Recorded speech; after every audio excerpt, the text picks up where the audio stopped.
দেশি ডিম পাড়ার মুরগির জন্য যদি আপনি বাজার থেকে খাবার ক্রয় করে আনেন তাহলে আপনি কখনোই সফলতা অর্জন করতে পারবেন না, কারণ অন্য মুরগির তুলনায় দেশি মুরগি একটু কমই ডিম দিয়ে থাকে। দেশি ডিম পাড়া মুরগি পালনে যদি আপনি সফলতা অর্জন করতে চান তাহলে অবশ্যই খাবার খরচটা কমিয়ে আনতে হবে।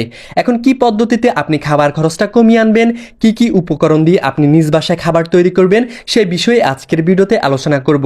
ভিডিওটা না টেনে শেষ পর্যন্ত দেখুন, ইনশাল্লাহ উপকৃত হবেন, হতাশ হবেন না। আর আমার ভিডিওটা যদি আপনাদের ভালো লাগে আমায় হতাশ করেন না, লাইক করে দেবেন, কমেন্ট করে দেবেন ভিডিওটা কেমন লেগেছে, টাইমলাইনে শেয়ার করে রাখবেন, যে কোনো মুহূর্তে কাজে লেগে যাবে।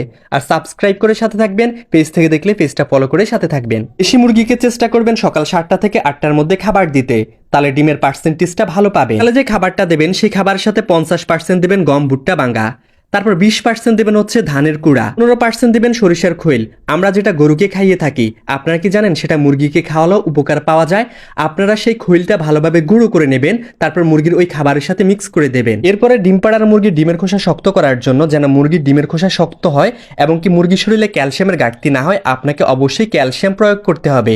এখন চুন, তারপর হচ্ছে ডিমের খোসা, এগুলোতে ক্যালসিয়াম আছে। আপনি চাইলে বাজার থেকে চুন কিনে এনে সেটা পানিতে প্রথমে ভিজাবেন, তারপর সেটা আবার রোদে শুকাবেন। ভিজা চুনটা আবার হচ্ছে রোদে শুকাবেন, তখন তার জাসটা চলে যাবে, তখন সেটা গুঁড়ো করে খাবারের সাথে মিক্স করে দেবেন।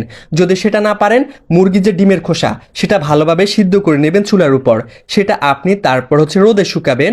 শুকানোর পর সেই ডিমের খোসাটা গুঁড়ো গুঁড়ো করে খাবারের সাথে মিক্স করে দেবেন। তাহলে আপনার মুরগির ক্যালসিয়ামের ঘাটতি হবে না, আপনার মুরগির ডিমের খোসা পাতলা হবে না। দেশি মুরগিকে যে পানিটা দেবেন সেই পানির সাথে ক্যালসিয়াম, জিঙ্ক, ইসেল এই ওষুধগুলো মাঝে মধ্যে প্রয়োগ করবেন। তাহলে আপনার মুরগির শরীরে যদি কোনো প্রয়োজনীয় পুষ্টি গুণাগুণের ঘাটতি থাকে সেটা পূরণ হয়ে যাবে, আপনার মুরগি থেকে ভালো ডিম আদায় করে নিতে পারবেন। সকাল গেল, এবার দুপুরে চেষ্টা করবেন 1টা থেকে 2টার মধ্যে আপনার মুরগিকে খাবার দিতে। দুপুরে আপনার মুরগিকে যে খাবারটা দিবেন সেটা হচ্ছে সবুজ শাক, পালং শাক হতে পারে, পুঁই শাক হতে পারে, এলেঞ্জা শাক হতে পারে, যে কোনো শাককে আপনি কুচি কুচি করে নেবেন। কুচি কুচি শাকের সাথে আপনি ভাতের মার মিক্স করবেন, আর সাথে দেবেন ভুসি, কিছু পরিমাণে ভুসি দিবেন, সেটা আপনার মুরগিকে খেতে দিবেন। দেখবেন মুরগি মনের আনন্দে খাবে এবং কি আপনার মুরগির ক্যালসিয়াম, প্রোটিন, মিনারেল এগুলোর ঘাটতি পূরণ হয়ে যাবে, আপনার মুরগি খুব ভালো ডিম দেবে। দেশি ডিম পাড়া মুরগির জন্য দুপুরে এই খাবারে যথেষ্ট, এই খাবার দেবেন। এরপর বিকেলে অবশ্যই চেষ্টা করবেন 4টা থেকে 5টার মধ্যে আপনার মুরগিকে বিকেলে খাবার দিতে।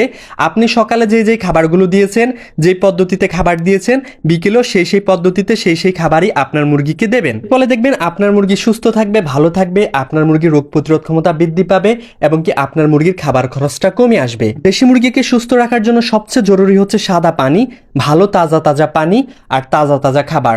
অবশ্যই বাসি খাবার দেবেন না, যে খাবার দেবেন ভুট্টা বাঙ্গা, গম বাঙ্গা, যে উপকরণ ওগুলো অবশ্যই তাজা আনবেন বাজার থেকে বা সংগ্রহ করে নেবেন, যেখান থেকেই নেন তাজা খাবার দেবেন যতটুকু প্রয়োজন মুরগি অনুযায়ী। থাকার জায়গা অবশ্যই পরিষ্কার পরিচ্ছন্ন রাখবেন। ভিডিওটা ভালো লাগলে টাইমলাইনে শেয়ার করুন, আপনাদের যে কোনো সময় কাজে লেগে যাবে। আশা করি উপকৃত হবেন। আর আমাকে হতাশ করেন না, অবশ্যই ভালো লাগলে লাইক করুন, কমেন্ট করে জানিয়ে দিবেন ভিডিওটা কেমন লেগেছে। এতক্ষণ আপনাদের মাঝে ছিলাম আমি মোহাম্মদ ফাহিম হুসাইন। আল্লাহ হাফেজ, আসসালামু আলাইকুম।